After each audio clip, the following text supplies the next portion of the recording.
Je voulais vous faire une vidéo un petit peu particulière aujourd'hui. Alors déjà, désolé pour le bruit, parce qu'il y a mon chien qui a décidé de manger maintenant, forcément. Il a ses croquettes depuis ce matin, mais c'est pas grave. Là, il est 13h42, il a dû me voir manger il y a pas longtemps, et donc il s'est dit, je vais faire la même. Donc, une petite vidéo particulière parce que comme vous le savez, enfin ceux d'entre vous qui me suivez, vous le savez, je suis en train de créer un site sur lequel vous allez pouvoir retrouver tous les workflows, mais je voulais faire un truc vraiment bien où vous aurez une sorte de masterclass N8N qui vous explique tout, vous aurez un accès freemium gratuit où vous pourrez télécharger donc tous les workflows que je crée de manière gratuite.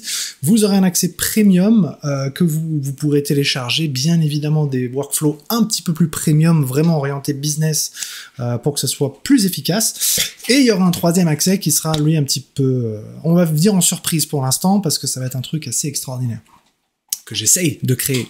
Un petit peu de retard sur les vidéos en ce moment parce que effectivement je suis en train de développer deux SaaS. Alors pour ceux d'entre vous qui ne savent pas ce que c'est, SaaS, si vous l'avez cherché sur internet, Service as a Site, qui veut dire un site web en tant que service. Donc dès que vous voyez les Axonote ou je sais pas moi les Facebook ou bon ça c'est plus un réseau social mais je sais pas les Odoo, les Pipedrive, les HubSpot, les choses comme ça, ce sont des services que vous utilisez sur internet et donc c'est ce qu'on appelle un SaaS.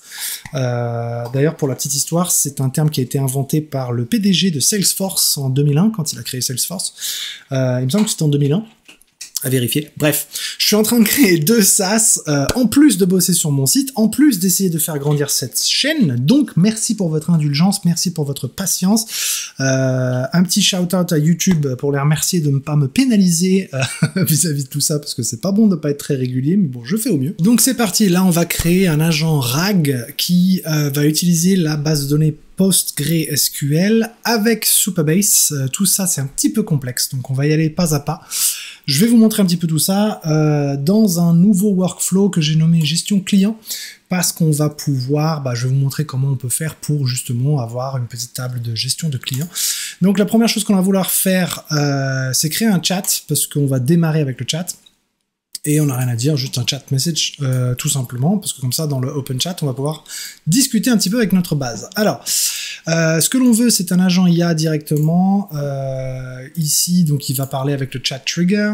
On va pas faire de require specific output format, parce qu'on s'attend pas à une réponse spécifique. On va le laisser faire un petit peu comme il veut. Pour le chat model, on va utiliser OpenAI. Et donc, bien le compte API, les gars. On n'est pas sur l'abonnement ChatGPT, c'est deux choses différentes. Pour vous montrer la différence d'ailleurs, je vais aller sur openai.com et en haut à droite, quand je passe la souris au-dessus de se connecter, j'ai même pas cliqué, il y a ChatGPT, plateforme API et Sora. Ce sont trois choses différentes, trois budgets différents. Moi, je n'ai pas d'abonnement à ChatGPT, parce que j'utilise Claude, de mon côté, bon, chacun ses trucs, mais j'ai des crédits dans la plateforme API, parce que j'utilise, comme vous avez vu souvent dans mes vidéos, ChatGPT pour mes appels API. Mais dans mes appels API, j'ai mis, vous l'avez vu dans la dernière vidéo, j'ai mis 10 euros. Quand vous êtes là, vous cliquez sur Settings en haut à droite ici, et là, à gauche, vous avez Billing. Et dans Billing, c'est là que vous avez votre crédit en Pay as you go. Je vous déconseille de faire Enable Auto Recharge parce que ça va recharger automatiquement, donc pomper de l'argent sur votre carte bleue dès que vous tombez sur 0, et ça, c'est pas bon. Et ensuite, vous allez dans les API Keys, vous créez une nouvelle clé, comme vous voyez, j'en ai des, je sais pas combien d'ailleurs, et vous pouvez vous en servir autant que vous voulez. Dans N8N, ça n'a rien à voir avec l'abonnement que vous payez chez ChatGPT, qu'on soit bien d'accord là-dessus. Donc, une fois que j'ai mon Open Chat Model que je vais nommer plutôt, pourquoi il marche pas? Voilà, ChatGPT 4.1 mini, ça suffit amplement. Je vais le renommer, je vais faire GPT 4.1 mini, comme ça au moins je sais exactement ce qu'il en est. Pour la mémoire, donc c'est là qu'on va utiliser du PostgreSQL, du Postgres. Et donc pour ça, il nous faut un credential. Donc on va créer un credential et vous voyez qu'ici, on va utiliser pas mal de champs qui vont être paramétrés dans Supabase. Alors pour Supabase, ce que je vous conseille de faire, c'est vous faites une recherche Supabase, tout simplement. Une fois que vous êtes dedans, vous vous connectez, vous créez un nouveau compte. C'est pas très simple, on va dire. Allez, je vais m'en créer un nouveau, comme ça je vous montre un peu comment on fait. Logout. Voilà, donc je vais me créer un nouveau compte sur grobinson, machin chouette, je vais lui donner un petit mot de passe, il va être content, et je fais sign in. Donc là, je suis en train... Invalid login credentials, ah ouais. On va essayer le traditionnel mip by greg @gmail.com. Ouais, pas mal ça. @gmail.com, on va faire un petit sign-in avec le même mot de passe, comme ça j'oublie pas. Et pourquoi il me dit invalid login credentials? Je veux créer... Ah, sign up, pardon. Faut faire un sign up. Donc, c'est là que je vais faire effectivement mip by greg @gmail.com et je lui donne un petit mot de passe qu'il aime bien. Hop, et un caractère spécial, voilà. Sign up. Ok, donc là il va m'envoyer un petit mail qui me dit coucou, confirme-moi que tu existes et que tu es bien humain. Check your email to confirm. Donc, pour aller dans mes emails, je me connecte sur mon compte et je vais direct dans Gmail, hein, ça suffit. Normalement je devrais avoir reçu le mail là-dessus. Voilà. Non, laisse-moi tranquille avec ça. Google, désactiver les fonctionnalités intelligentes. Si c'est lui qui est intelligent, c'est moi qui suis bête. Confirm email address. Donc je confirme mon adresse mail. Là, il me demande de me reconnecter. Ah non, c'est bon. Ok. Super. Alors, vos organisations, il n'y en a pas. Donc on va en créer une nouvelle. Et là, il me demande, je vais mettre grobinsons.org. Type personnel en gratuit. On crée une nouvelle organisation. Il est en train de me la créer, et voilà, là maintenant, dans grobinsons.org, on va créer un projet, donc je vais mettre grobinsons projet, voilà.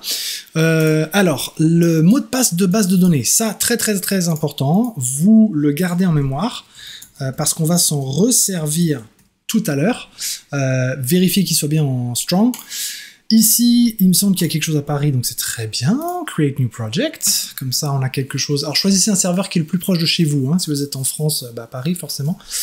Et maintenant, on est sur notre Supabase.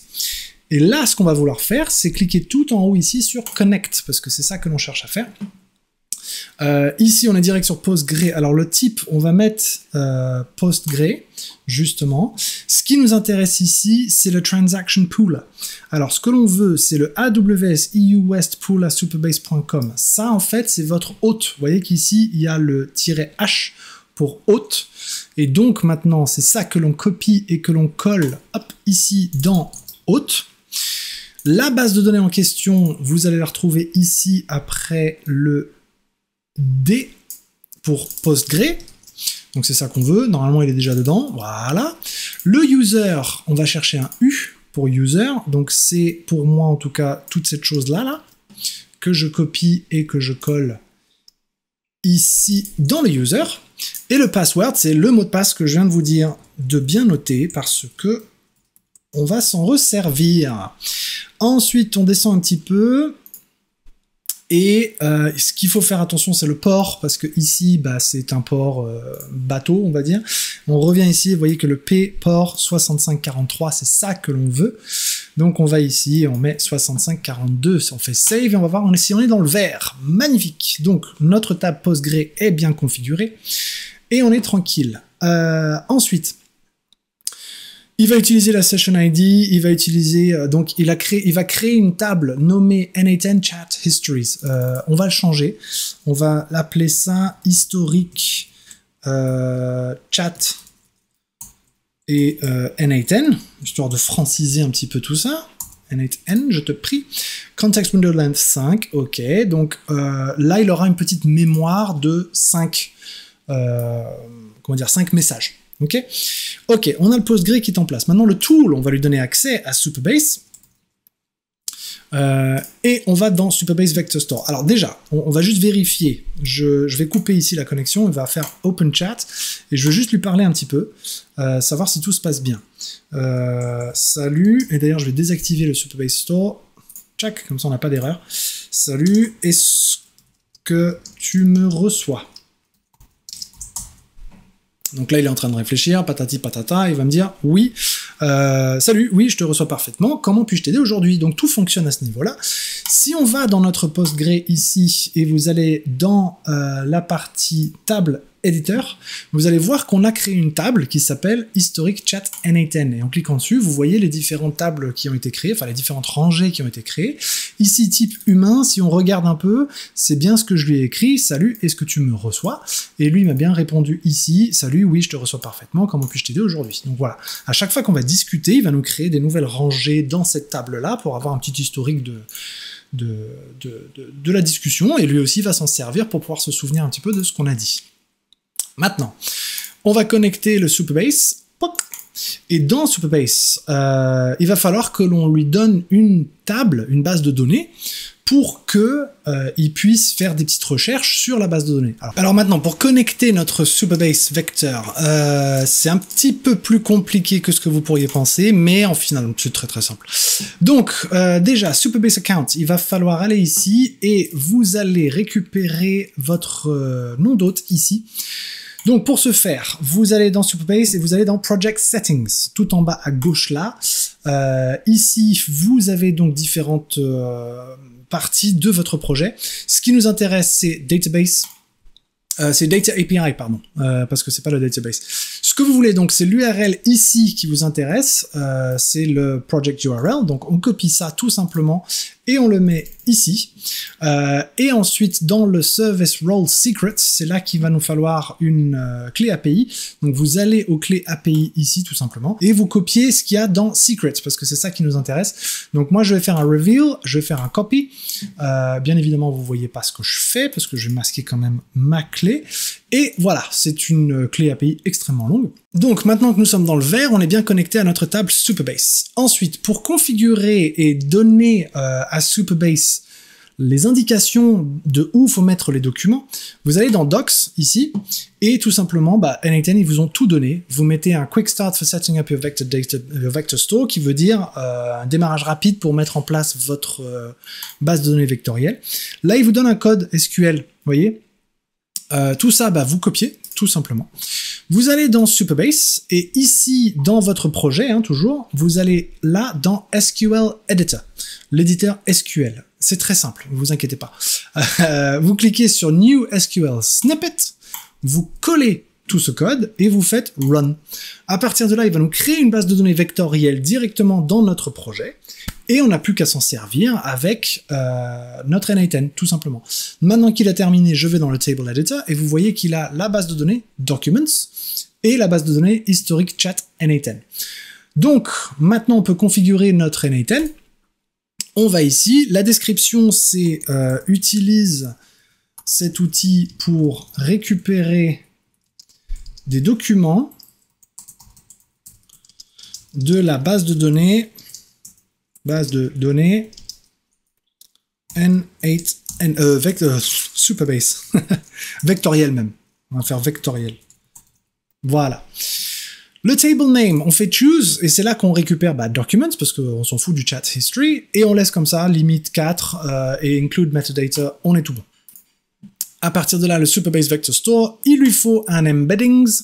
Vous allez dans Embeddings OpenAI, on laisse Text Embedding Small 3, parce que ça suffit amplement. Et voilà, notre agent IA, il a accès à notre base de données, mais il n'y a rien dedans. Et donc c'est là que je vais vous laisser essayer de trouver comment on peut utiliser Supabase à nouveau pour mettre des informations dedans, essayer de trouver ou créer avec l'IA une grille tarifaire pour une entreprise fictive ou réelle, comme vous voulez, que vous mettez dans un Google Docs, et ensuite vous fournissez cette information à votre Supabase, qui va ensuite le stocker en base. Et normalement, si vous avez tout bien fait, quand on reviendra là-dessus la semaine prochaine, enfin plutôt la fin de la semaine, vous allez pouvoir demander directement à votre agent IA des informations concernant les documents que vous lui avez envoyés. C'est un nouveau format de vidéo que j'essaie de mettre en place. Vous me direz si ça vous plaît ou pas. Je vous donne de quoi commencer et vous amuser un petit peu. Je vous laisse quelques jours. Bon, là, c'est le mardi 15 juillet. Forcément, lundi était férié. Donc, je vous laisse essayer de faire ce que vous pouvez à travers la semaine. Vendredi, je vous donnerai ma solution, qui n'est pas forcément la bonne. Mais en tout cas, elle fonctionnera. C'est pas la seule, en tout cas. Et comme ça, on pourra demander à ChatGPT un petit peu ce qu'il a comme information concernant notre base de données ou les informations de notre client. client fictif. Je vous invite à cliquer sur le bouton like de la chaîne et à souscrire, à vous abonner à la chaîne si vous n'êtes pas abonné, parce que j'essaye de mettre ça en place. On va essayer de faire ça toutes les semaines pour vous donner un petit peu de quoi travailler de votre côté, pas que faire ce que je demande de faire. Le but, c'est que vous aussi, vous puissiez faire un petit peu tout ça. Et je vous laisse faire jusqu'à la semaine prochaine. N'hésitez pas à me poser des questions dans les commentaires, hein. Bien sûr, je suis là pour vous aider et vous répondre à vos questions. Et dites-moi ce que vous pensez de ce nouveau format de vidéo, parce que je trouve ça assez marrant, mais si je suis le seul, ça sert à rien. Allez, je vous dis à la prochaine vidéo.